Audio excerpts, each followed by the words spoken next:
네, 예청자 여러분 안녕하십니까. 2023년 3월 29일 수요일 캐페 뉴스입니다.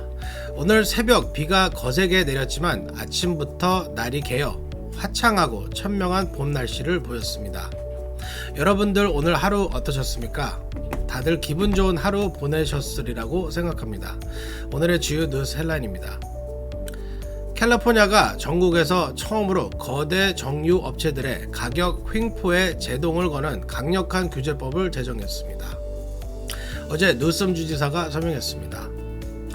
LA 지역에서 최근 불탄 차량에서 시신이 발견되는 의문의 사건들이 발생하고 있어 주민들이 크게 불안해하고 있습니다.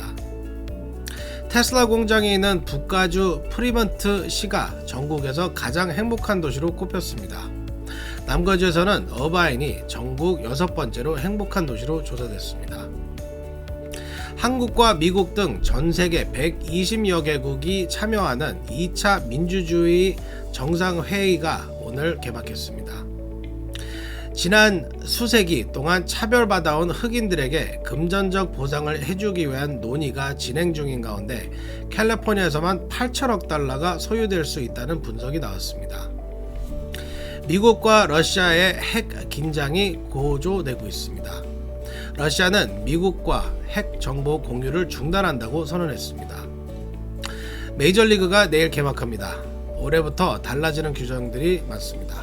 이상은 오늘 전해드릴 주요 뉴스 헬라인들입니다. 3월 29일 수요일 캐페 뉴스 지금부터 시작합니다. 여러분, 렛츠고! 자신의 주택을 소유하는 것은 꿈을 이루는 것이기에 많은 캘리포니아 주민들이 코로나19 이전에는 모기지를 절대로 미납하지 않았습니다. 팬데믹은 우리 모두에게 큰 타격을 입혔습니다. 우리는 새롭게 시작할 수 있습니다. 코로나19 기간 동안 모기지를 미납했었다면 캘리포니아 모기지 구제 프로그램이 여러분의 주택을 지켜내는 데 도움이 될 수 있습니다. 미납금을 만회하도록 구제금을 대출기관에 직접 지불합니다. 수수료도 없고 되갚을 필요도 없습니다. 자격이 되는지 지금 알아보세요. camortgagerelief.org. 네, 캘리포니아 전국에서 처음으로 거대 정유 업체들의 횡포를 통제하는 강력한 규제 감시법을 제정했습니다. 인화적으로 공급을 조절해 폭리를 취해온 거대 정유 업체들에 대해 앞으로 주정부가 강력한 규제와 감시에 들어갑니다. 제프리 기자가 보도합니다. 캘리포니아가 석유업계의 폭리를 감시하고 처벌할 수 있는 법을 제정했습니다. 개빈 뉴섬 주지사는 어제 석유업계의 부당한 수익에 책임을 물을 수 있는 특별법안에 서명했습니다. 미국에서 이런 내용의 법을 제정한 것은 이번 캘리포니아주가 처음입니다. 낸시 스키너 주 상원의원과 로폰타 주 법무장관이 공동 발의한 이 법안은 상하원을 모두 압도적인 표차로 통과한 후 어제 주지사가 최종 서명함에 따라 특별회기 종료 후 91일째가 되는 날인 6월 26일부터 시행됩니다. 이 법에 따라 캘리포니아는 석유회사들이 유가 급등으로 폭리를 취하는 것을 막을 수 있도록 감시하는 독립기관을 설치하며 캘리포니아 에너지위원회 CEC에서 업계의 폭리 책임을 물어 벌금을 부과할 수 있는 권한을 부여했습니다. 이 독립감시기관은 업계 동향을 면밀히 모니터링하고 시장 조작이나 부당행위 등 법을 위반한 사실이 확인되면 주 법무장관에게 기소를 의뢰하게 됩니다. 주정부는 지난해 석유업체들이 짬짬이로 공급을 억제하면서 유가 상승을 유도해 기록적인 수익을 낸 것으로 보고 있습니다. 뉴섬 주지사는 캘리포니아는 빅오일과 맞서 싸워 승리했다며 이 입법으로 우리는 석유 산업이 음지에서 운영되던 시대를 끝내고 지난 100년간 빅오일이 우리 정치에 끼친 영향력을 느슨하게 할 것이라고 강조했습니다. 지금까지 카플라 뉴스 제플리였습니다. 네, 최근 LA에서 불에 탄 차량에서 시신이 발견되는 의문의 사건들이 잇따르고 있습니다. 주민들은 도대체 LA에서 지금 무슨 일이 벌어지고 있는지 무섭고 불안하다고 합니다. 피터장 기자가 보도합니다. 최근 LA에서 불탄 차량에서 시신이 발견되는 의문의 사건들이 잇따라 발생하고 있어 주민들이 크게 불안해하고 있습니다. 어제 오전 7시 20분경 2만1000 멀홀랜드 드라이브에서 차량에 화재가 발생했다는 신고를 받고 출동한 소방국은 불을 끈 뒤 차량 안에서 의문의 시신을 발견했습니다. 경찰은 이 시신의 신원과 차량 화재 원인을 조사 중입니다. 시신이 발견된 차량 화재가 발생한 멀홀랜드 드라이버는 주민들이 매일 산책하는 길이어서 주민들은 크게 불안해하고 있습니다. 한 주민은 LA에서 매일매일 도대체 무슨 일이 벌어지고 있는 거냐며 매우 충격적이고 무섭고 불안하다고 말했습니다. 앞서 지난주에는 브레아에서 아주 유사한 사건이 발생했습니다. 불에 탄 추력 안에서 의문의 시신이 발견된 것입니다. 지난 23일 오전 5시 40분경 이스트 칼본 캐년 로드와 널스 올린다 드라이브에서 차량 화재가 발생했습니다. 소방국은 도로 옆 나무와 덤불숲 사이에서 화염에 휩싸인 차량을 발견하고 신속하게 불을 껐는데 불에 탄 이 차량 안에는 시신이 있었습니다. 이 사건은 멀홀랜드 사건과 판박이한 듯 비슷한 사건으로 경찰은 화재 원인과 사망자의 신원을 알아내는 데 주력하고 있습니다. 카플라 뉴스 피터장입니다. 네, 행복을 수치로 계량화해 순위를 매기는 것이 가능한지는 모르겠습니다. 하지만 순위 조사가 발표되면 또 이를 무시하기도 어렵습니다. 월레트 허브란 금융정보 업체가 조사한 가장 행복한 도시 순위를 알려드립니다. 북가주 프리먼트가 가장 행복한 도시로 꼽혔습니다. 남가주에서는 얼바인이 1위였습니다. 애쉬김 기자가 보도합니다. 주민들의 행복지수가 전국에서 가장 높은 곳은 북가주 프리몬트라는 분석이 나왔습니다. 테슬라 공장이 있는 프리몬트는 금융정보업체 월렛 허브가 최근 발표한 2023 미국에서 가장 행복한 도시 순위에서 전국 182개 도시 가운데 1위를 차지했습니다. 월렛 허브 보고서는 어디 살고 있는지에 따라 행복도가 달라질 수 있다며 긍정적인 정신상태, 건강한 몸, 웬만한 대인관계, 직업 만족도, 재정적 안정 등이 행복의 핵심 요소이지만 연소득이 7만 5천 달러 이상이 되면 돈이 주는 만족도는 더 이상 높아지지 않았다고 지적했습니다. 산호세가 70.35점으로 전국 2위에 올랐고 샌프란시스코는 68.73점으로 5위로 꼽혔습니다. 얼바인은 67.83점으로 6위에 올라 남가주에서는 가장 행복한 도시로 평가됐습니다. 이 밖에 캘리포니아에서는 오클랜드가 13위, 헌팅턴 비치가 14위, 샌디에고 15위, 애나하임 23위, 가든그로브가 24위, 글렌데일 27위로 평가됐습니다. LA는 76위, 롱비치 79위로 나타났습니다. 이번 조사를 진행한 사우스 대학의 심리학 교수 셰리 햄비 박사에 따르면 주거 지역은 행복지수에 있어서 인간관계나 가족의 영향만큼은 아니지만 그래도 꽤 큰 영향력을 끼친다고 밝혔습니다. 특히 바닷가, 산 등 자연적 자원과 뮤지엄, 영화관 등의 문화적 자원, 그리고 헬스케어와 대중교통 등의 환경은 삶의 질을 높여 행복감을 높게 느낄 수 있도록 한다고 지적했습니다. 카플라 뉴스 애슐리 킴입니다. 네, 2차 민주주의 정상회의가 오늘 개막했습니다. 한국과 미국 등이 공동 개최한 것으로 화상으로 진행되는 회의입니다. 제니박 기자가 보도합니다.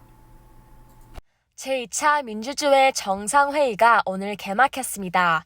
지난 2021년 12월 처음 열릴 민주주의 정상회의는 세계 무대에서 독재 국가의 영향력 확대를 저지하고 기술 및 디지털 영역 대응 및 부패 방지 등을 논의하는 자리입니다. 제1차 회의에는 100개국 이상 정상이 참석했으며 이번 제2차 회의에는 약 120개 국가가 초청됐습니다. 미국뿐만 아니라 한국, 코스타리카, 네덜란드, 잠비아가 공동 개최한 회의입니다.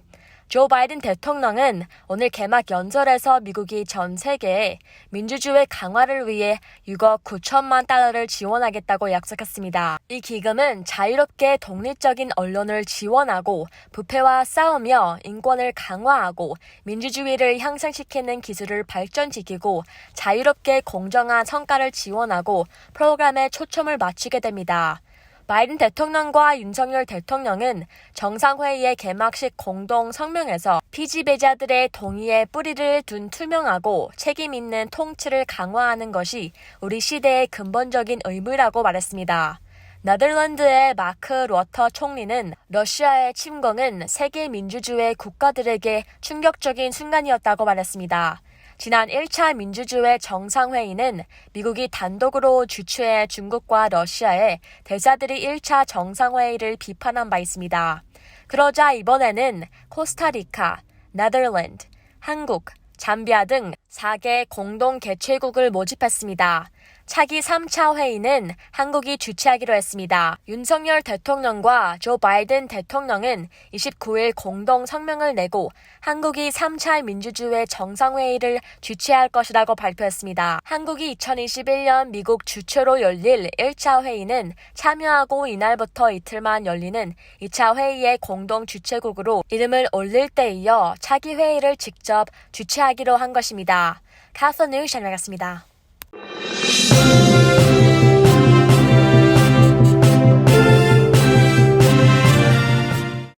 노예제를 비롯해 주거 차별, 경찰의 과잉 진압 등 지난 수세기 동안 제도적인 차별에 시달려온 흑인들에게 금전적 보상을 해야 한다는 논의가 진행되고 있습니다.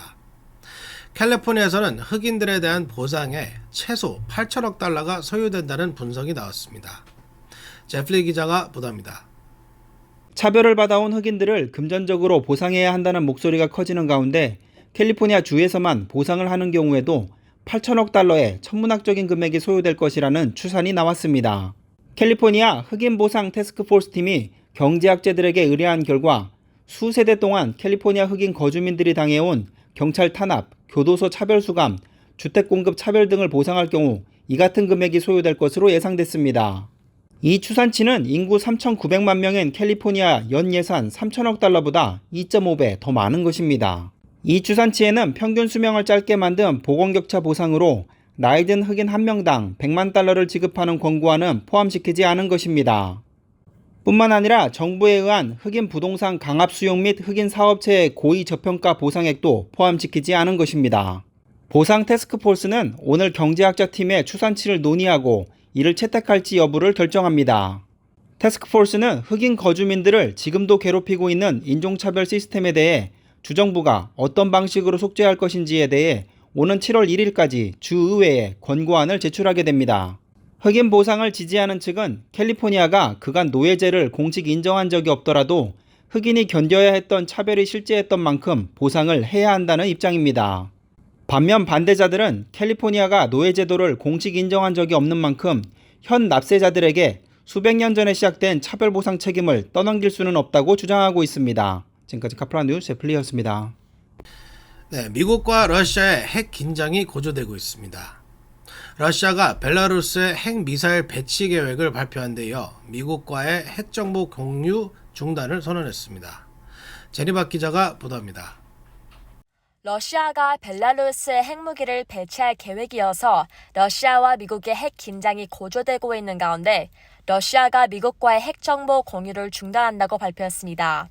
러시아는 오늘 미사일 실험에 대한 통지를 포함한 핵 전력에 대한 정보를 미국과 공유하는 것을 중단했다고 발표했습니다. 세르게이 랴브코프 러시아 외무차관은 러시아 통신사들의 러시아가 지난달 미국과의 신전략 무기 감축 협정 뉴스타트 조약 참여를 중단한 후 미국과의 모든 정보 교류를 중단했다고 말했습니다. 블라디미르 푸틴 러시아 대통령은 지난달 미국과 나토 동맹국들이 러시아의 우크라이나전 패배가 목표라고 공개 선언하자 러시아 핵시설에 대한 미국의 사찰을 받아들일 수 없다며 뉴스타트 조약을 중단시킨 바 있습니다. 러시아는 그러나 뉴스타트 조약에서 완전히 탈퇴하는 것은 아니며 핵무기에 대한 상한선을 계속 존중할 것이라고 강조했습니다. 한편 러시아군은 오늘 전략 미사일 부대에 훈련을 실시하는 동시에 러시아의 대규모 핵 능력 과시를 위해 시베리아에 이동식 발사대를 배치했습니다. 카서 뉴스 전해드리겠습니다. 네, 메이저리그 야구가 내일 개막합니다. 디비전 경기가 줄고 인터리그 경기가 크게 늘어난 데다 새 규정들이 도입돼 올 시즌은 더욱 흥미진진할 것으로 기대됩니다. 피터장 기자가 보도합니다. 메이저리그 2023년 시즌이 내일 개막합니다. 가장 먼저 막을 올리는 애틀랜타 브레이브스와 워싱턴 내셔널스, 샌프란시스코 자이언츠와 뉴욕 양키스 경기를 시작으로 전국 15개 구장에서 순차적으로 정규리그 경기가 열립니다. 한날 동시에 메이저리그 전체 구단이 개막전 스타트를 끊는 건 1968년 이래 55년 만입니다. 팀당 162경기를 치르는 메이저리그는 올해 일정이 변경되고 새 규정들을 도입했습니다. MLB 사무국은 같은 디비전에 속한 팀끼리 대결을 종전 76경기에서 52경기로 대폭 축소했습니다. 대신 다른 리그팀과 맞붙는 인터리그 경기 수를 20경기에서 46경기로 크게 늘렸습니다. 메이저리그는 올해부터 경기 시간 단축을 위해 주자가 없으면 15초, 주자가 있어도 20초 이내에 투수가 공을 던지도록 하는 피치 클럭을 시행합니다. 이 규정을 위반하면 볼 1개를 선언합니다. 백스톱에는 투구 시한 제한을 알려주는 전자시계를 부착합니다. 야구의 역동성을 살리고서 확률로 타구 길목을 봉쇄하던 시프트 수비는 올해부터 금지합니다. 부상 방지를 위해 베이스 크기도 기존 15제곱인치에서 18제곱인치로 커졌습니다. 타자들의 타율은 예년보다 올라가고 운동 능력을 앞세워 야수들의 호수비는 증가해 보이는 재미가 늘어날 것으로 기대됩니다. 매치마다 다르지만 올해 월드시리즈 우승 후보로 꼽히는 팀들은 지난해 월드시리즈 우승팀 휴스턴 애스트로스와 내셔널리그 동부지구의 강자 애틀란타 브레이브스 외 5수를 제치고 내셔널리그 서부지구 강자로 부상한 샌디에고 파드레이스 등입니다. 카플라 뉴스 피터장입니다.